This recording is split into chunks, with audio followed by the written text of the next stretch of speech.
Nerd. What is a nerd to you guys? Do you see it as an irritating, ineffectual, unattractive person? But Aquaman, you cannot marry a woman without gills. Do you see it more as an intelligent but single-minded person obsessed with a non-social hobby? It makes my DNA reconfigure in parallel genetic structures. Or is it possible that for some of you, the term nerd is used the same way fanboy is? In other words, they're a nerd because they like something that you despise? Whew. All this computer hacking is making me thirsty.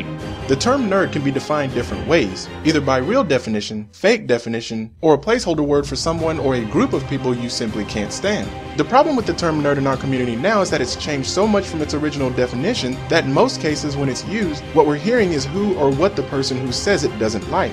However, something changed in one of our gaming generations that made a group of people change the original definition of nerd, mainly because they kinda had to. The problem with the term nerd is that it originally had two definitions, one real and one fake. The second problem with the term nerd is that the majority of the people who use the term were using the wrong one. The wrong definition is the one most of us believe mainly because it's the one we saw on television. It was the stereotypical nerd that always followed a set of nerd rules. This type of nerd had to be smart, wear glasses, like comic books, computers, and most importantly, video games. But it wasn't done because it truly described a nerd. It was done because if they didn't, then their nerd character wouldn't stand out as a nerd at all, but instead just another person. Now, what hurt this group was that they believed this nerd was in fact the real nerd. Therefore, in order to be cool, they had to make sure not to follow their actions. In other words, the people that thought they were cool tried to do so by making sure they didn't mimic another group of people that technically never even existed outside of television. Now we have a dilemma. The real definition of nerd. This definition had nothing to do with being smart, as some nerds were just as stupid as the people that thought they were cool. Not all of them wore thick glasses or glasses at all, and not all of them liked comic books or computers. But video games? That was different. Out of all the things one can use to define what a nerd is, video games held the strongest truth. Gamer was a nerd's title, something that they were proud of and weren't afraid to admit. But now the cool group had a problem. Games were starting to change. People were being introduced to that very popular and today overused word, mature. The dilemma here is that one of the group of people that were interested in these games, ironically, were the same people that believed video games were for nerds only. They wanted to play the mature games, but at the same time, they didn't want to be seen as something that they had the wrong definition of. Remember, at this point, games like Mario weren't seen as kiddie by them yet, so they couldn't say, "You guys play kiddie games." There was only one way for them to get out of this. The fake definition of nerd that they thought was the real definition had to be changed, or rather something had to be removed from the equation. Video games. As long as video games weren't seen as a nerd thing, they could play whatever they wanted to without being seen or being called a nerd. Quite clever. But as I said, the real and fake definition of nerd had one thing in common.